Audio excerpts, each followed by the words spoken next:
run the line through a pulley and then tie it off around a capstan. So these capstans here are going to be moving when this turret's in operation.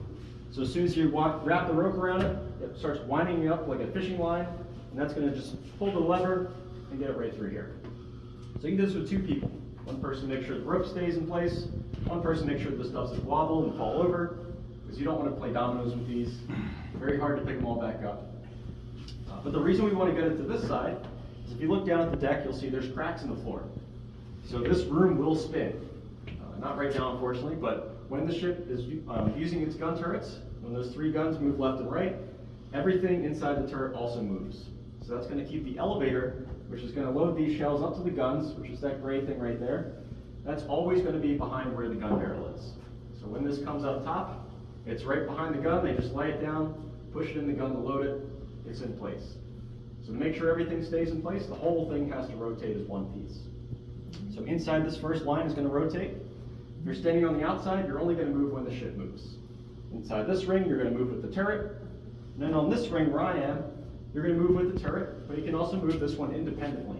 So once the shells are in place here, they can swing this whole ring down, line a shell up with the elevator, again, use the ropes and pulleys, pull it in, and then set it up, get it loaded. So if they're going as fast as they can reload the guns in 30 seconds. So that means with this floor up there, we both got to put a shell in there every minute if we want to maintain 2 rounds per minute. So it's not an easy place to work, it's very dangerous. In Vietnam, there was a sailor named Andy Tobias who worked in turret 3 at the back of the ship, but he was in its shell deck. He was in the wrong spot at the wrong time when they're loading ammunition, and his leg got caught between one of these 16-inch shells and the hoist over there. So it started pulling him in with it. They couldn't get the shell off of him because it kind of fell on top of him. He was really badly hurt. They had to get the biggest guy on the ship to come down, who wrapped his arms around this and lifted this almost 1-ton bullet off of his friend. They pulled Andy out from it, but then they had to get him out of the gun turret and into sickbay to operate on him. So that door we just came in, those doors would not have been there. That was cut open for you guys for the museum.